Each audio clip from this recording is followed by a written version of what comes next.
Can you run an e-commerce business from other parts of the world? Well, we're diving in today to Ellie Moore's story about how in June she posted in my group that she just crossed the 67,000 euro mark.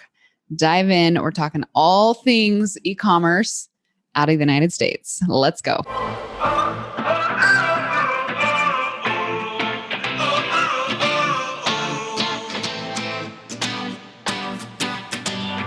Friend, welcome to the podcast today. All right. I think we should start playing a game called Where in the World is Alison Prince Today? So here's some hints. I am in Puerto Rico, but I'm not in my house. Why? Oh, the internet cord in front of our house was cut. Yeah, that's fun. There's no AC in the main part of the house, and then our bathrooms are all dug up. We have one partly functional bathroom that feels like a college dormitory right now. Oh man, I could go on with the list. We think that life is kind of putting us through a hazing phase right now as we adjust back to the Puerto Rico life. So I'm actually over at a friend's house right now recording the podcast because I'm excited to get this information to you. So anyways, life will be fine. We'll all get it. Alison just needs internet and power and milk duds. And then I'm happy, which I did bring over a bunch of milk duds in my suitcase. Now they're all melted into a clump because they see. Fun times, fun times. All right. I want to dive into something on a very, very positive note. We've got Ellie Moore coming on today's podcast. And I brought Ellie in because she lives in the UK and she's crushing her e-commerce business. I have a lot of people say, Alison, I want to do e-commerce, but I live here, and here. And yeah, we live everywhere. And guess what? People still need to buy things. And so I wanted to bring her in and talk about how she is making it happen, what she's doing that's working, what she's doing that's not working, so that even if you're in the United States, you're going to find tips on what Ellie is doing and see how she's massively grown her business so quickly. And she doesn't lean into excuses. She sees them, she pushes them away and moves forward. So we're going to dive into today's podcast episode with Ellie to find out how she is rocking her online business. Let's go. One of the reasons why I wanted to bring you in is because you are in the UK. And I have so many students come to me and say, I don't know if I can do this because I don't live in the United States. And you are firsthand proving that you can build a business, an e-commerce business in a different country. So will you start, just tell us how you started, why you started, and then there's so many questions that people have messaged me to ask you because they want to know all the things about what you're doing. Well, firstly, I have major imposter syndrome, even just being here, because you have such amazing people on the podcast, and I'm a bit like, I don't and know. You're right there with them. You're right there with them. So basically, we do ship to the US, but we're a completely UK-based company. So most of our custom is domestic, although we do post some orders to Europe and America. But the shipping obviously is really expensive. So there's literally nothing we can do about that. It's just the cost of shipping. So we don't do so many orders in the States. It's mostly UK based. Yeah, I found you through your podcast. Yay.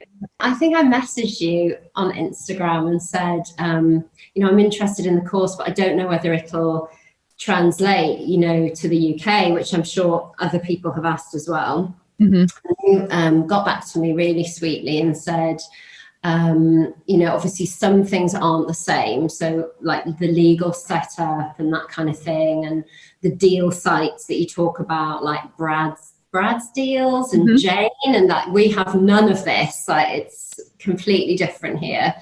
But you said the kind of marketing principles and that kind of thing will totally apply. And that's completely what I've found. So I joined I think it was you did that, how to pick your perfect product. Uh-huh. And this was like last autumn, and I joined that, and that was brilliant. And it was great seeing you every day because, that was a fun one. That was my very first one that I did. Yeah, and everyone loved it, didn't they? Like everybody was like really enthusiastic, and it was great seeing you. So I joined then. So that was like last autumn. And yeah, and then the sprint was amazing because I was trying to set up on a marketplace here at the time, or I just had joined. And so the stuff that you were telling us about, you know, the differences between selling on a marketplace and selling on your own shop, and all the different kind of marketplaces. Obviously, although they're not the same, there's still a lot that you can kind of take from them and apply to the UK market. So yes, I found it all really useful, and it's just kind of gone from there, really. Okay, so what was the very first thing you sold? It wasn't like you just said, okay, I'm going to start with these beautiful tablescapes on day one. What was your very first thing that you sold? Well, actually, that was the first thing. I mean, I know you always say like start small, and I did start small. So I just started. I was going to launch in the spring of 2020, and then obviously COVID. So then we launched on the 1st of July because I had this stuff, and I was like, if I don't sell it, then you know it's just going to sit there gathering dust. So we launched on the 1st of July, and I just did one table design, which was like 8 or 9 elements that all kind of went together on this table. And you could buy them all separately, or you could buy them as a set. And that's literally just launched with that. So it's really small. And I just wanted to kind of test and see how it went. And then we sort of expanded from there. But the thing that's kind of really done well for us is selling on a marketplace here. So anyone who lives in the UK will know this is a marketplace called notonthehighstreet.com. And it's not a deals site, but we don't really have deals sites here in the same way, I don't think. But it is a marketplace that specializes in sort of showcasing small businesses. So it started off as obviously literally things that you wouldn't find on the high street, but you could find them online. And it's pretty big now. So it's like one of the kind of things that you've talked about as well is how people can find you on a big marketplace like that, you know, because obviously it's a huge platform. They have literally millions of people looking at it every month. And so it's like, how do you kind of position yourself and allow people to find you? Also, it is principally a gift. Well, it always was traditionally a gift website.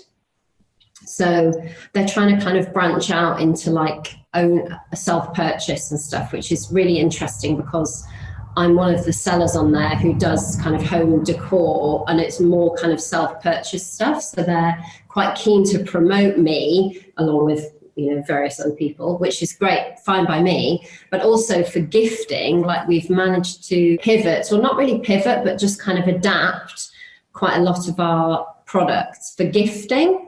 And that's been really successful for us, actually, the gifting bit, especially when the shops were shut here and nobody could buy presents in the high street. A lot of people went to this particular website. So it's really the only kind of one that does this sort of unique, like small business type thing. So it was perfect for us. And that did really well for us.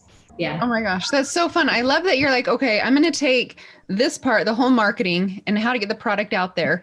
And I'm sorry, I thought you started with candles, some just super basic candles, but it sounds like you had a little bit more for your very first one. Yeah, okay. No, we didn't start with candles. We started with a tablescape, but it was literally like 6 or 7 products. So like candles, candlesticks, glasses, napkins, you know, all the kind of little bits, but very, you know, contained and just one design. And then from there, like with it being able to expand it, so we've got a much bigger range. So, how many products do you have now? Well, a lot more than we had. And one thing that's been a really good byproduct of this, and this I think maybe you could put in your top 10 takeaways, is that in expanding the range, what I've managed to do is increase the cart value.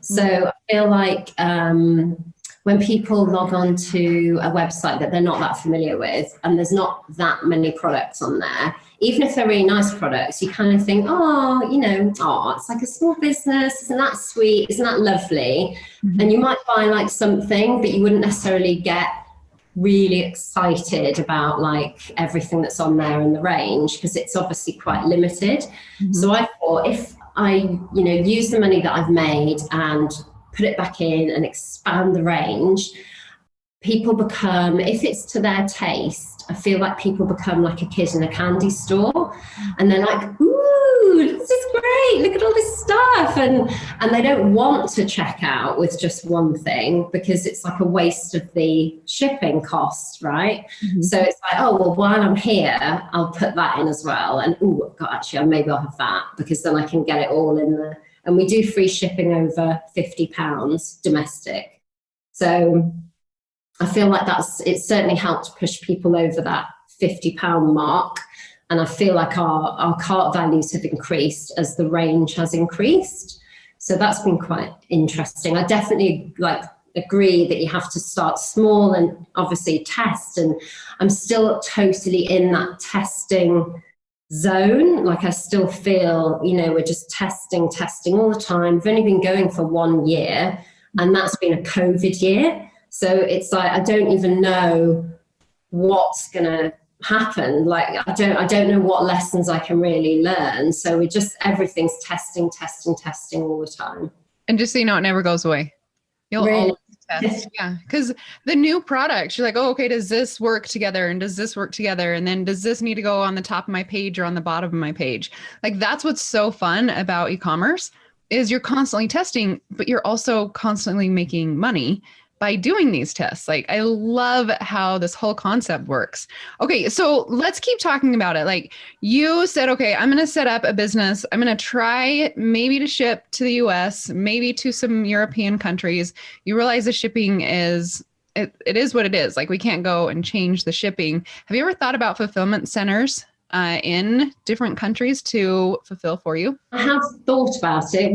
We used a fulfillment center domestically for a while. Mm-hmm. But to be honest, I would just say when you're selling on a marketplace, you've got to be wary about the percentages that everybody's kind of taking their cut, aren't they? So the marketplace obviously takes their bit, which mm-hmm. is, and all of this is completely fair enough. Like, everybody's got to make money.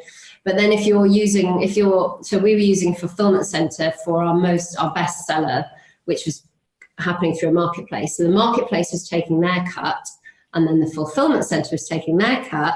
And then I was like, oh, my cut's tiny. Like this, I was practically paying people to take the products off me.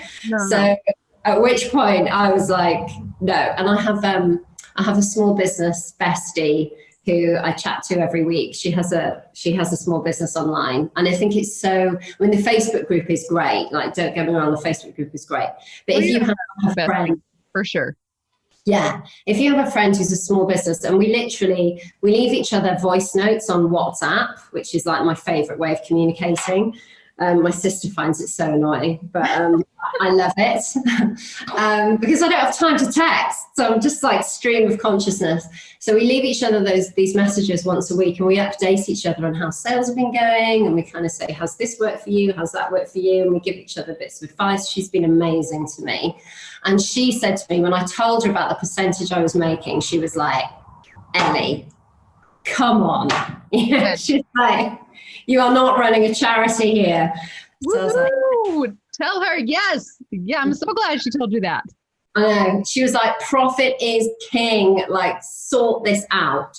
Mm-hmm. So I ditched the fulfillment center, which was tough because they were great, but I just couldn't afford it out of my margins. And then I hired somebody.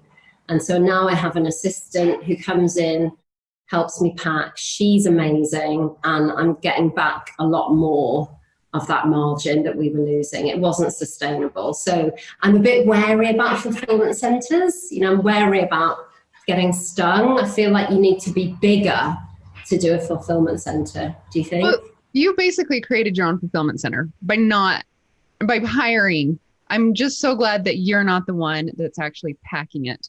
I think when you first get started, yeah, it's a great thing to learn. But I think there's so many times where I see entrepreneurs that get stuck in shipping every single thing instead of getting out there and finding places like Not High on the Street, or what is it? Not on the High Street.com or other places to help market their business. They get so stuck in the shipping and the whole process around it. Now there are some marketplaces that don't take as much, like Brad's Dills. I think their percentage is a heck of a lot less than some of the other ones out there. And so, yeah, you just have to say, okay, what are my margins? Like, knowing your margins, Ellie, is like brilliant. You having a friend to say, why are you running a charity event? Like, give her a huge high five. Sometimes we just can't see things that are just right in front of us. Definitely. And it's a confidence thing as well, isn't it? Because when you're new, you don't know what you're doing, quite frankly. Yeah. So you're kind of, you're the whole thing is testing. You're testing everything. It's not just the products you're selling. You're testing your processes, your systems, your decisions. Everything is like, is this going to work? Is it not going to work? And the key thing is, isn't it, as you say, like, you've got to be flexible and willing to pivot, and roll with the punches and just be like, right, okay, that's not working. So let's stop that and let's try this. So, I mean, it's such a learning curve. Like, gosh, learning curve doesn't even cover it, does it? It's like fly by the seat of your pants learning curve the whole time. Sometimes I call it a professional Jimmy rigger, because you're like Jimmy rigging one thing and Jimmy rigging another thing. Because it's yes, we can learn from other people, but every single thing is going to be so specific, especially for your business and your lifestyle and what you want to do. I have some people that are from Canada and they love using fulfillment centers in the United States. Like, it totally works for them. And so I love how you're like, oh, okay, I like this, I don't like this, and then we're going to switch it to what I like and what I like to do. I wouldn't say like I would never do it in the future. I wouldn't say that. But I suppose I'm just a bit wary about fulfillment centers. My experience wasn't great, but that's not to say that I wouldn't try it again. Do you feel, and maybe I'm just asking this too, because I'm seeing it happen, but we went to the store the other day to get just something basic, and it was 3 times the cost that it was last year. Prices are raising so much right now. Do you think it's hard for entrepreneurs to, like, they're looking at their prices, what they sold from a year ago, saying, oh my gosh, I've got to raise my prices? Do you feel that pressure or to keep it low, or are you like, no, I know everything's rising right now. I've got to raise my prices. How do you feel about that? I always feel guilty about raising my prices. I feel guilty because I mean, I know I have to be businesslike about it. Like, we all have to be businesslike. We are business people, and that's what this is. But I don't know. I feel like a huge part of what I wanted to do was I wanted to make the business really customer service focused. So I wanted everything about my brand to be about the customer's experience and making it a really lovely experience for them to have anything to do with our store. So from the website and the photography to any interactions they have with me or my assistant, the way it's packaged, I just want everything to be so nice for them. And all of our customers, bar a tiny handful, have been so nice, like so nice. And I've made all these really lovely connections with people. We've had the most amazing reviews, like all 5-star reviews, so nice. And that is the best thing about this whole experience, hands down, has been the customer connections. So when it comes to raising my prices, I'm like, oh, I feel so bad, but I know I probably have to toughen up, at some point. And yes, if prices are rising across the board and my costs are rising, then obviously we have to raise prices as well. Okay, so I want you to go back and listen to Katie Evans and Macy's podcast. They are some of the top. They charge the most in their specific niche. And there's a reason why. It's because exactly what you said, like you want to put your customer first. And if you're out there like pitching pennies, you're not going to be able to serve them and create that amazing experience when they open up that box, because you're going to be like, oh, I can't afford the ribbon, or I can't do this or this. And you're going to go chintzy on it. And your customers are going to feel like it's a total chintzy product. So I do think that that guilt, we need to turn it into, like, is this going to serve my audience? Is this going to serve my customers? Because we know not everybody's going for that low price leader, right? Like Walmart, the dollar store. I mean, they've claimed that, right? You have this beautiful experience when they open up the box. And so, yeah, I'm seeing businesses right now not raise their prices, and they're really hurting. And I'm like, you have to raise your prices to stay in the game. Like, there's just no way around it, especially right now. Yeah. Okay. So tell me, someone coming in, starting brand new, they live out of the United States. They maybe don't want to use the marketplaces. What are some tips that you would give new entrepreneurs thinking about jumping into this game? I don't think there's any difference between, you know, an entrepreneur or a would-be entrepreneur starting up a business in Canada to the States, or in the UK or France or Spain or Australia. Wherever we live, you know, we have an understanding of our own marketplace, you know, because we are in it as a customer. And I would say, like, obviously every country probably has some similarities with each other, but also some differences. Like, there'll be some cultural differences. Like in the UK, what I think is slightly different to the US market, and I may have this wrong because I'm not in the US, but the impression I get is that we in the UK are not so, it's not so easy to do discount deals here. I feel like if you have like 60% off something in the US, people are like, "Way, 60% off, yes, like, let's get it." In the UK, we're a bit more cynical, and it's like 60% off. What's wrong with it?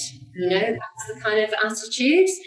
So in the UK, you have to kind of slightly sort of adapt. I mean, depending on where you're kind of positioning yourself in the market as well, but it's more sort of about sort of value and exclusivity and that kind of thing necessarily, rather than about discounting deals. I mean, obviously there are sort of discounty things, but we don't have those deal websites that you have, like, you know, the deal websites that you talk about, like Pick Your Plum and that kind of thing. We don't really have that here. Whatever country you are in, you know, you will have a sense of what the market is like because you are a consumer in that market. So you just apply, you know, the kind of general principles to your own consumer base and your own brand and where you want to position yourself in the market. So it's just about being applying some kind of psychology to it, I guess, rather than following a sort of cut and paste, do this, do that. I mean, there are sort of guidelines to follow, but you've got to think, you know, psychologically about your own avatar and that kind of thing, what's going to appeal to them, I guess. And that can be different in each country, but also a lot of similarities. I love that. I love that. Anything else that you want to recommend or suggest? Is this for your top 10 takeaways?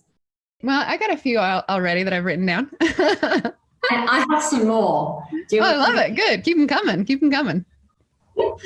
So, like a few sort of mindset, like a couple of mindset tips that I have benefited from, but also a couple of practical things, because when I listen to these podcasts, if people only talk about mindset, I'm like, okay, that's great, but I want some practical tips. I want something I can do on my store. So just mindset stuff. Like when I started this journey, I mean, if you told me, you know, a year and a half ago that I'd be on this podcast, I would have been like, shut up. It's not going to happen. Like, I cannot believe that I'm sat here talking to you, having listened to your podcast so much and being so like such a massive fangirl. Oh, you're so but when you're at the beginning of the journey, it's like you're standing at the bottom of Mount Everest and just thinking, I can't get up there. Like it's just completely overwhelming.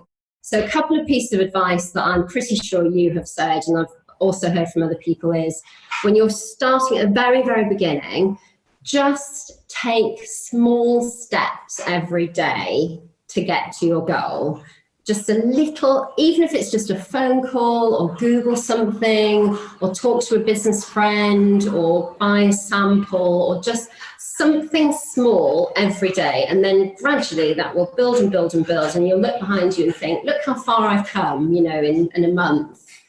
And the other thing is also, and you always say this, don't be a perfectionist about everything. Like, be happy with a C+. That's what you say, isn't it? Be happy with C+. Because we can just completely get in our own way, can't we, by wanting it all to be amazing and perfect. And actually, when you launch your website, it's not like you've got, you know, the Carnegie Hall, you know, the Albert Hall in London of people waiting for you to launch this website, and everyone's waiting like expectantly. But, you know, there's nobody waiting. You can just get it up, and then when it's up, you can tweak it. You can like change it, tweak it, change it, tweak it. Like, I do this all the time, and I'm sure you do too, even once you're up and running. So it doesn't all have to be perfect before you can kind of move on to the next stage. So that's just a couple of kind of mindset things that I found quite useful when I was starting out. And then practical tips, I would say pick when you've decided what you want to sell, pick a social media platform that you think will work best for your product, whether that's Facebook, Instagram, you know, whatever, TikTok, like YouTube, whatever. Pick your social media platform and start to grow your following before you launch, because then you've got somebody to launch to when you launch, which is a really nice feeling. Even if it's like 25 people, it's better than nothing. You know, at least you kind of have something to be like, ta-da, we've launched. So we started on Instagram. Instagram's the kind of social media platform for the business, because I just felt like it was the best fit. And so I started growing the Instagram like 5 months before we launched. And because people are like, well, I don't know what to post, but I just used it as a kind of, because it's such a visual product, like tablescapes, I used it for inspiration pictures. So I would find amazing pictures of tablescapes on Pinterest or Instagram, and I would put them up and obviously tag the person in it, because, you know, you have to give people credit, of course. But it was like a sort of inspo kind of page. And then when we launched, there was like, you know, a couple of hundred followers there to launch to. So that felt quite nice. So that's like a practical tip. And I'll do one more practical tip. Okay. I love how prepared you are for this. I have them in my phone. Because we all love your top 10 takeaways. Like, I hate it if you only get to like 6. I'd be mortified. I'd be like, Alison only found 6 takeaways from my podcast. This is mortifying. So there have to be 10, Alison, promise me. You'll have 10 for sure. I'm taking lots of notes over here. So another practical tip. So this works really well, and I was quite surprised because I just didn't think it would, but it did. So on your banner on the top of the website, where you can put like announcements and stuff, I said, if you order before midday, you can have same working day dispatch. So don't dispatch on the weekends, because you have to have a life, right? Yeah. But same working day dispatch. So order before midday. Now, we always get a flurry of orders at like 11:45. Mm-hmm. And it's like, you know, people only have to wait an extra day if they order after 12. It's not the end of the world. But I feel like it's that sort of, it's that incentivizing bit, isn't it? There's an urgency there. Yes. It's when we all go to the shops on Christmas Eve, and we know that on Christmas Day the shop's going to be shut. You're like, get all the baked beans, like get everything, because it's closed tomorrow, you know? So I feel like it just gives people that nudge to be like, right, you know, I need to get this ordered before 12, and then they'll dispatch it today. So that's worked really well. I mean, even if you can't do same day dispatch, you could do order before 3 for next working day dispatch, you know, because I just think if people have that deadline, it just kind of tips them over to purchase. What do you think? I think that is absolutely brilliant because you're not going on a discount, right? You're not saying 60% off because you know that's not what your customers are looking for. That's not your culture. So you're like, okay, how can I create urgency? And you're like, noon. Let's go with noon. So you have all these orders coming in. Ellie, that is absolutely brilliant. I love when people can find other type of urgency besides just a discount. So good. So good. Oh my gosh. You're so fun. I'm actually fangirling about you. I was writing it down because I love how you don't make excuses. You said, you know what, I'm going to start a business and okay, here's some bumps. I'm going to go this way. Oh, my margins aren't good enough. Okay, I'm going to go this way. Like you see the problems coming, but you don't let it stop there. You just have that as your direction. Okay, that's not working. Then I'm not supposed to be going this way. I just need to turn a little bit this way. Now you have this big, beautiful business, which will you tell everybody what it is, where to find you, all the good stuff? Okay, so the website is dressfordinner.co.uk because it's obviously UK based, but you can still order and get things shipped to the States. The shipping is expensive, and I'm so sorry about that. That's not but you. We do have a discount code to mitigate that cost. Woohoo! So if you put in ICAN15 at checkout, ICAN15, that gets you 15% off, which helps a little bit with the cost. And our social media handle is at Dress for Dinner Tablescapes, which is on Instagram. And we are also on Facebook, although I don't do much on Facebook. I just repost what I've done on Instagram. So Instagram is where to find us, really. And your Instagram feed is gorgeous. I was looking at it the other day. All the pictures. Oh, you've done such a good job. Oh, such a good job. Well, thank you for coming on the podcast. I really feel so spoiled that I got to talk to you for these last 30-ish minutes. And then I'll wrap it up with the top 10. I may surprise you and have gotten 11 out of there. Yes. Awesome. Thanks, Ellie. All right. Before we dive into the top 12 takeaways today, and a few more in there, I wanted to talk to you a little bit about what Ellie was talking about the 5-day sprint. So we're actually going to be doing that again. We're right before the holidays. It's coming up and people want to start selling online, but they don't know what to sell. So we will be doing the 5-day sprint to helping you find your perfect product to sell online.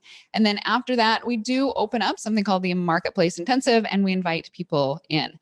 But we have gotten so many messages about how much people have learned in the 5-day sprint alone that they've asked me why I don't charge. And I actually did charge in the beginning, but I see the need and the explosion of what is happening in the e-commerce world. And so we decided to start doing them for free. We only open it up a couple times a year, a few times a year. And right now, we're leaning into the holiday sales. So make sure you're on my email list. You can shoot me an email, support@alisonjprince.com, and we can let you know when we open that up. We are thinking it's going to be the end of September, which is creeping up on us. And I'll start announcing those dates when we begin that process. Okay, so let's dive into Ellie's top 12 takeaways today. All right, number 1, start small. Yes, that's exactly where we're supposed to start. Number 2, expanding your range of product can help increase order cart value. Instead of just offering one thing, what thing complements that first thing that they bought? You should be testing your products all the time. Yes. Number 4, find a business bestie for accountability and feedback. Love that one. Number 5, don't get stuck in trying to do the shipping yourself. Find what works for your business. If you don't want to ship, guess what? You don't have to. You can go back and listen to some prior podcast episodes, or I bring Vernon in and he can probably ship for you, or another fulfillment center. You don't have to ship on your own if you don't want to. Number 6, know your margins. I almost said don't, but absolutely know your margins. Number 7, be flexible and willing to pivot. Number 8, customer connections are important. But if we're so worried about pinching pennies, it's not going to be able to help us to be able to serve. So don't pinch pennies. Raise your pricing if needed.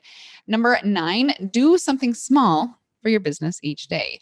Number 10, don't be a perfectionist. Number 11, pick one social media platform and start growing it before you launch. And number 12, use urgency without giving a discount. I loved how time was her urgency. A discount wasn't her urgency. Time was. I thought that was beautiful. Beautiful example. Anyway, I hope you loved this podcast and were able to take massive notes. I know I took oodles and oodles of notes. Ellie is fabulous. I'm so blessed to have been able to watch her journey. She leans forward into new territory and she's crushing it. Anyway, I will see you next week on the podcast.